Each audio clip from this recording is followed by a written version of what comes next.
This is all a bit silly tonight, isn't it always? We're looking at a holiday this week. We're thinking of going to Greece. We thought, shall we fly from Manchester Airport or from Liverpool Airport, John Lennon Airport? And then driving, this is the way things work out, the way things work out in a synchronicity way, isn't it? We were driving here and we realised, it came on the news, that John Lennon Airport has just been closed. Have you heard this? Apparently we found a suspicious vehicle in the car park.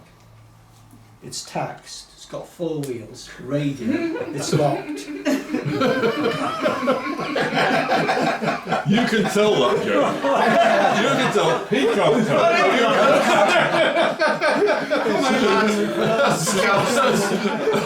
What do you call a scouser in a suit? Did you get him out? So I'm going to take you back. I'm going to take you way, way, way back to the 3rd century. Now, in the 3rd century, right up to 1623, you can check this if you don't believe me, there was a right to go and claim sanctuary in a place of worship. So you could go into a church and claim sanctuary, and you could stay there for 40 days. So if you've been, if some allegation been made against you that you committed a felony of some type, you could stay there for 40 days, nobody could touch you, it'd be sacrilege if they tried to move into that sacred place. And then at the end of 40 days, you had the choice, you could actually stand trial or you could leave the realm. Okay, it's a pretty good idea, isn't it? And we still talk in those terms in relation to religious establishments, don't we? We still talk about moving into sanctuary, moving into peace, okay? So that's one part. That went in 1623, but we still talk about it.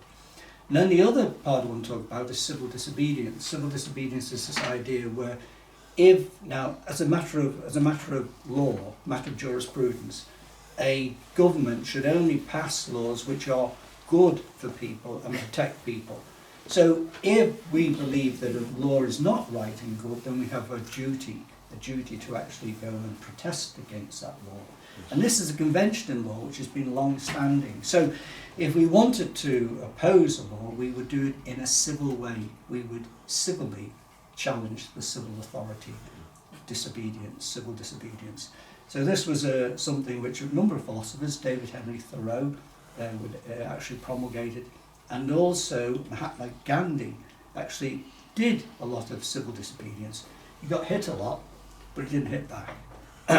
So these two themes were in my mind this week, and they both came together quite nicely in relation to the incident at the meeting house in Westminster when 20 Burley police officers crashed into the meeting house, again a place of sanctuary, and they effectively arrested 6 protesters from Youth Demand, who were having a meeting where they're eating their breadsticks and hummus. They're having a meeting talking about matters such as climate change and also Gaza, Palestine, what's happening there.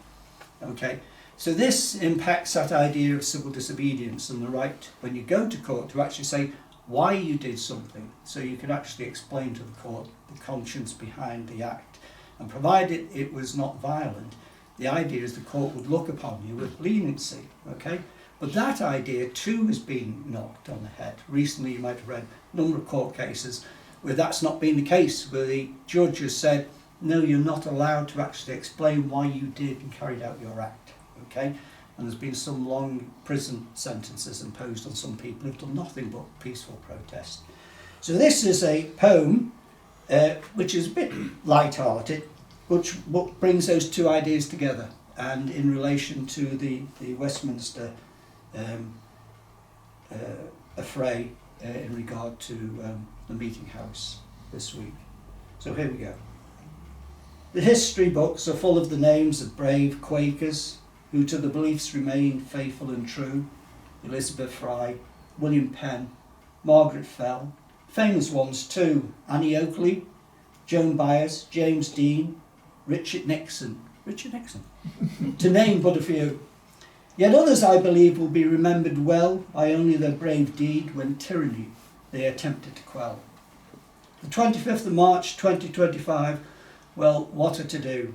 20 Burley police officers, tasers at the ready, and all dressed in regulation riot blue. making a forced entrance at the Westminster Meeting House, of course, to protect me and you. An end to free speech, with no hesitation, an end to free thought and to sanctuary, a questionable violation. There are traitors in the Meeting House, terrorists on the street. Be careful of anyone that we might meet. Now one young man was so livid, with face stern and lips pursed, he said they could have knocked on the door or rang the doorbell first. He then added scornfully, with just a sneer of a grin, they could have shouted through the letterbox, is anybody in? And there before the officers this extreme terrorist cell, 6 very young women talking in a circle around a packet of breadsticks and a pot of hummus, soon all descended into some kind of hell. In the midst of the medley, out of the depths of this confusion, a ragged, disconnected voice could be heard as a groan. Take your hand on my breadstick, leave my hummus alone. I wish to leave quietly, I want to go home. Then one brave Quaker elder, with civil disobedience in mind, knew just what to do, and did what any defiant Quaker would do. He made a cup of tea, stood defiantly drinking it in front of the officers, and never even offered them a brew. Well, the police became quite concerned. Things could at any moment descend into an affray. So they bravely placed the suspects in handcuffs and marched all the terrorists away. And there you have it in 21st century England. It's come to such a state. It's good to find you can be arrested for such a heinous crime as munching on breadsticks and hummus and those crazy thoughts in your mind. But also that civil disobedience is still around, is still good to see, and there's a moral to this tale I'm telling, upon which I'm sure we can all agree. No matter what authority may be vested in us, never come between a woman and a breadstick, or a Quaker elder and his precious cup of tea. Thank you.